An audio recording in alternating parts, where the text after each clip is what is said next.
You're teed up for Golf News RI TV on CW Providence with your host Joe Calabro and his guests. We're talking everything golf around the region and on the tours.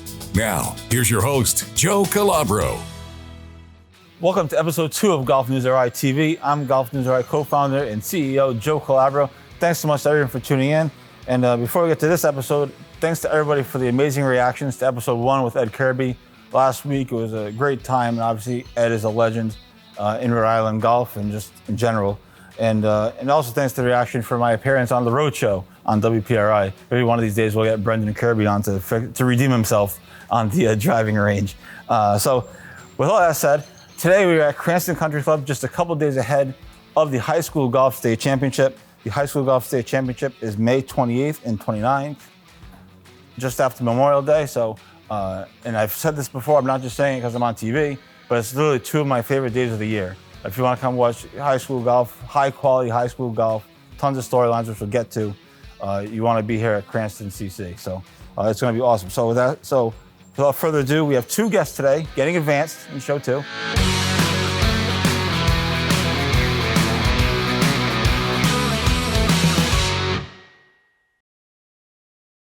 First up is Director of Golf here at Cranston, Tom Palmer. Tom, thanks so much for taking the time. Oh, thank you, and congratulations on the new venture. Thank you. We're really excited to be doing this. Gets us to the next level. Obviously, we're still working out the kinks and trying to improve it and make it the best show possible, but we're really excited for it. So in this time in golf, not just in Rhode Island, but anywhere where clubs are packed, tee sheets are packed all over the place, Cranston Country Club has always been open to hosting events for juniors, including the High School Golf State Championship. It's been here for as long as I can remember.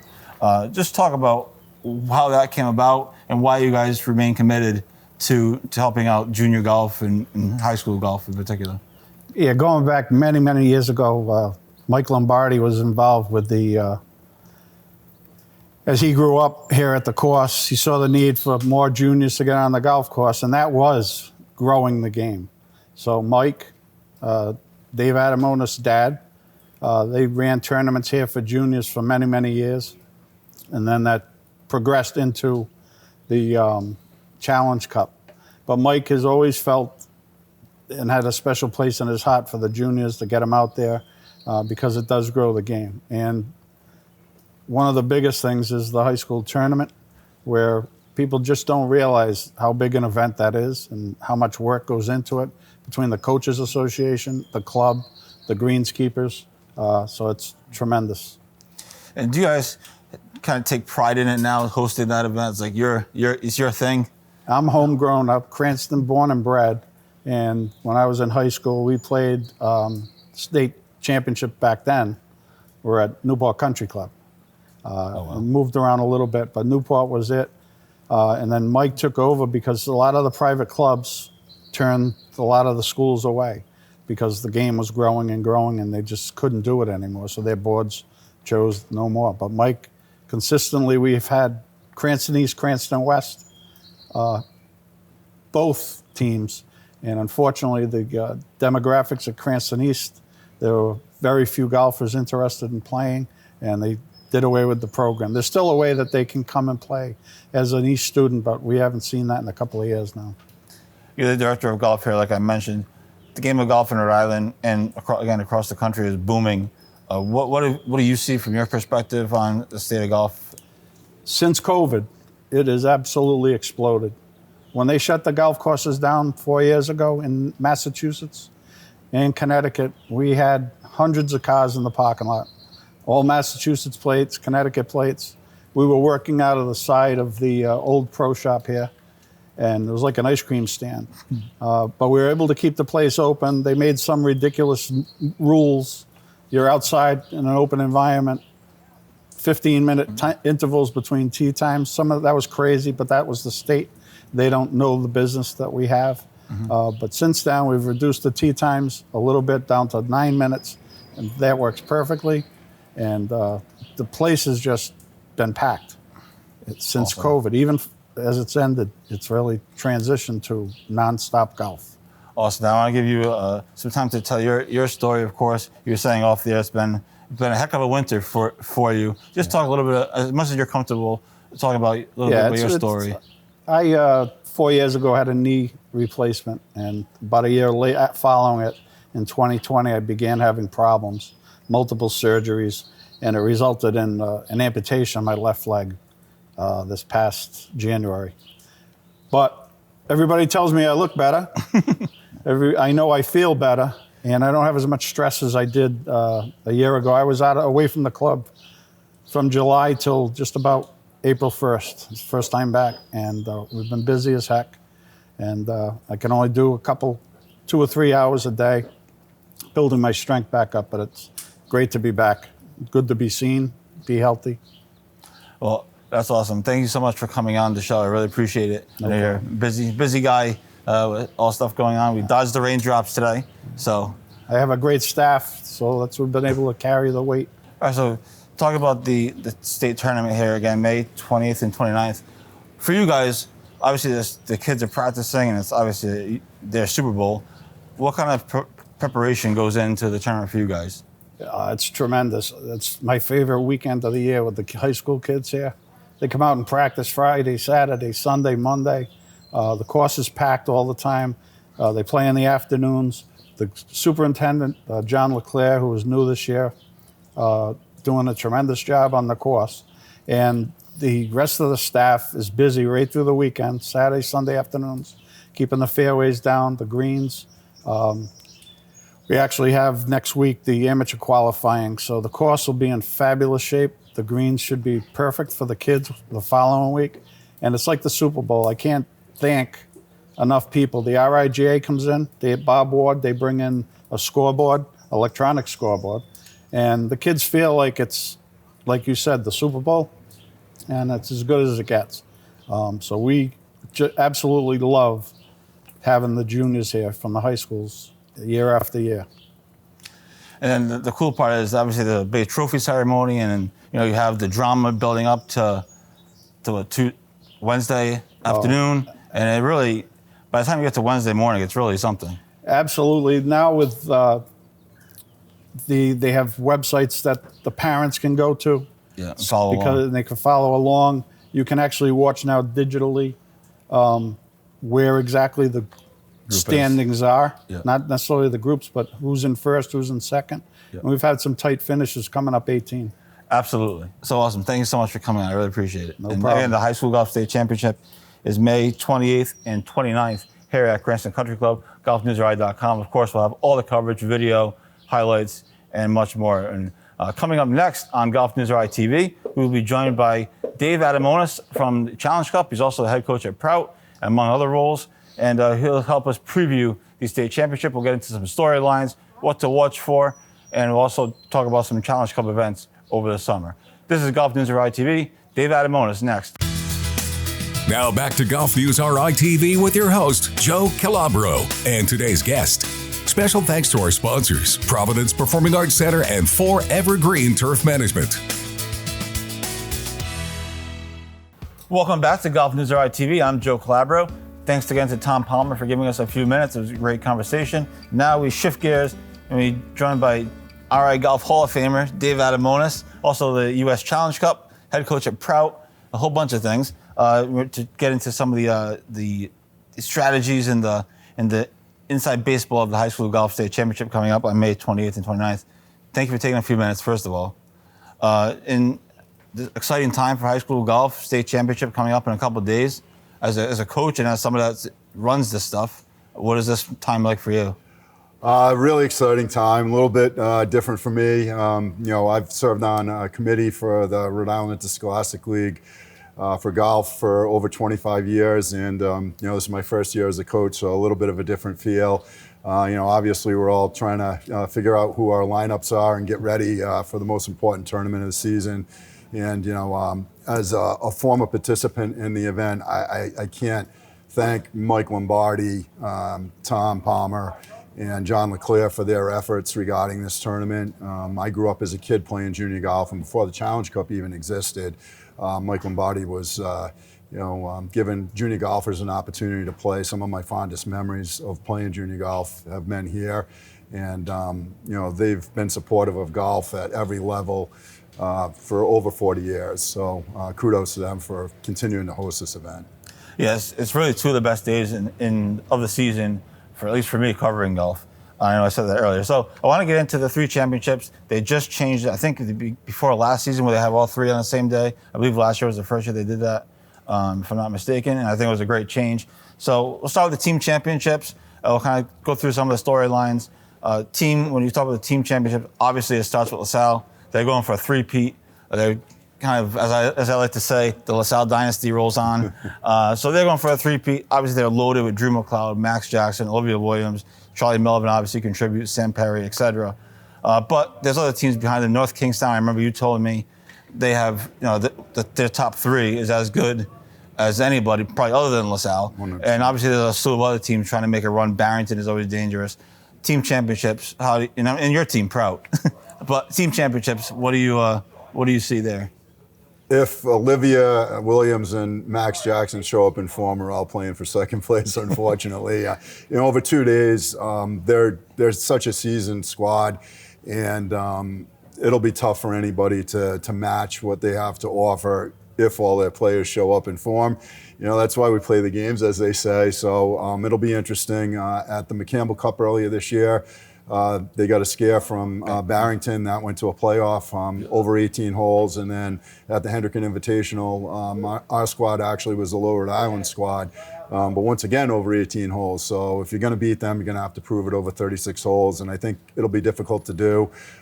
Certainly, you're right, Barrington, North Kingstown, our team, Moses Brown. I think those are teams that will give them a run for their money if in fact they do.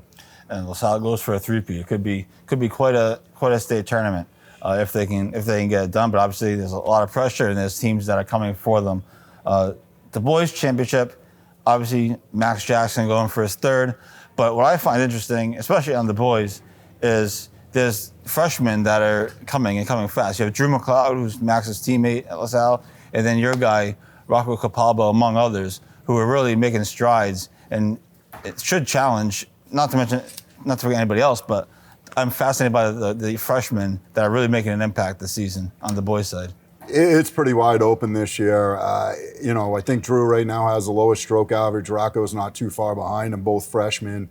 And, there's a host of other players, Ian Dunham, Will Owens. Yeah, Will Owens. I mean, North Kingston's loaded. They have 1, 2, and 3. They're as strong as anybody in the state. Moses Brown is as strong as anybody at the 1-2 position, but LaSalle just has incredible depth.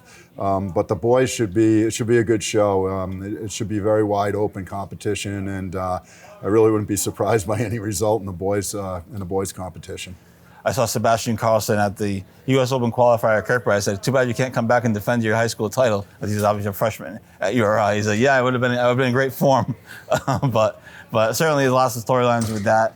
Max, obviously, his final high school state tournament should be quite a scene. Obviously, he's had an amazing run, and certainly LaSalle is looking to close it out. On the girls' side, the girls is fascinating because everyone's going to talk about Adriana Eaton and Olivia Williams. They battled in the junior amateur. They battled in the state amateur at Kirkbride. They obviously dueled here last year in the high school state championship. But a third person to watch for is Lily Dessel. She got a huge win at the Hendricken Invitational. That was a big win for her. I know you said something similar. The girls' side is kind of wide open too. It's not just Adriana and Olivia. Yeah, I mean, Barrington is really led by 2 girls. I mean, Adam Gorman's their #1 player, but Lily Dessel and Claire McTaggart have both had fantastic seasons, and I wouldn't be surprised with some different results in that event as well. Lily certainly has played very well at the Hendricken Invitational, and this year Olivia's been a little bit off form, and Adriana from Challenge Cup play has been outstanding. So should be very interesting as well. Yeah, did Adriana win? She won 3 or 4 straight tournaments, something like that. Yeah, 3 in a row. Three in a row earlier this season. She's stepping out of the shadow of her sister, who's moved on to college. So it's really a great. It should be three great championships all in one, all packed in one day, which is another reason why to come down to Cranston Country Club. How have you seen junior golf? And obviously, we'll get into some Challenge Cup stuff as well, but how have you seen junior golf and high school golf grow over these last few years. I was talking to Steve Hallis at the Cranston West, and he had like 26 kids try out for their team, which is a crazy number. Other teams are the same. Bobby Leopold has a huge squad this year. There's people trying to form JV squads. High school golf seems to be on the rise as it's never been, at least as far back as I can remember. There's really been two boons since I've been involved with the Challenge Cup, which was back in 1996. And the first one happened when Tiger was playing. That was incredible, really, what that did for the game of golf. The influx of people, all sex, race, and gender, really. I mean, it just was incredible what he did for the game. And COVID really, oddly enough, the one good thing that did come out of COVID is that it really helped the golf industry. The golf industry was waning. And when COVID hit, there was really nothing else for people to do. And it really just brought a lot of people back to the game. So it's bustling right now. Our numbers are, they're the highest that we've really seen from a participation standpoint since back in the Tiger era. Absolutely. I want to get into some Challenge Cup stuff. I want you to preview the Challenge Cup season. You have a slew of great tournaments. We'll do that. When we come back, we have Dave Adamonis breaking down the High School Golf State Championship. He's going to stay with us when we come back from this break to talk about the year in Challenge Cup. There's pro golf events. There's some great tournaments to go check out. And that's what we have coming back on GolfNewsRI TV. Stick with us.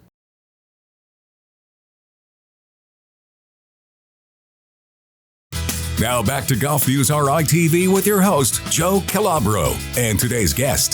Special thanks to our sponsors, Imagine Gift Store and Schoolhouse Apartments.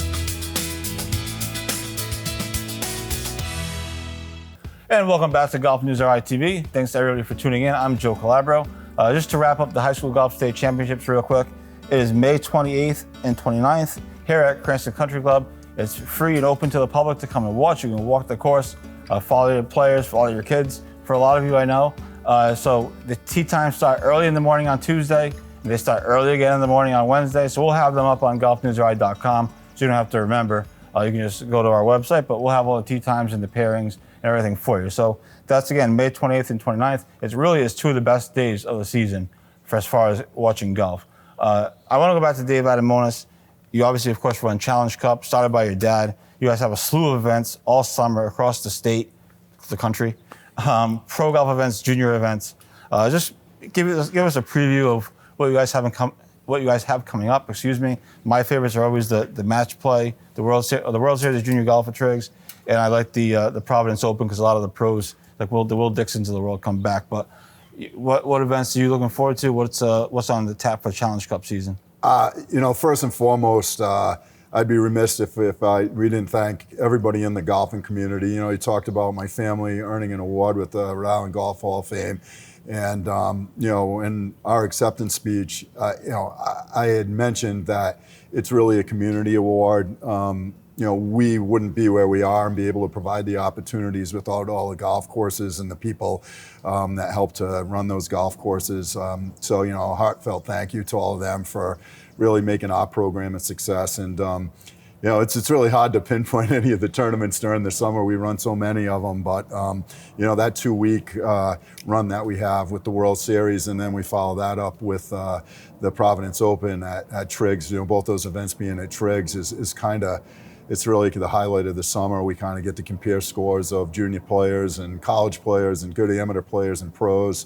So that's a neat little segment. But, we're running a tournament every single week. And, it's a busy time of year for us. And it's a lot of fun. It's very enjoyable to see some old faces with the pros coming into play and the college players, and to have our junior players get to showcase their skills against them. Just quickly, how cool is that to see these pros like Andrew O'Leary's and Will Dixon come back? It's just a treat. It's a big. I always say it's an alumni event. Refer to our organization as Challenge Cup Nation, and once you're a member of it, you're a member for life. Absolutely. Well, it's going to be a great summer of Challenge Cup, a great summer of golf in the state, because after the Providence Open, I think the week after that is the State Am. So it's one event to the next, and the Northeast Am is somewhere in there as well, and the U.S. Senior Open, of course, at Newport is something on everybody's mind. But thanks so much for joining us. Thanks everybody for tuning in. This is GolfNewsRI TV. I'm Joe Calabro. We will see you next week. You've been watching GolfRI TV on CW Providence.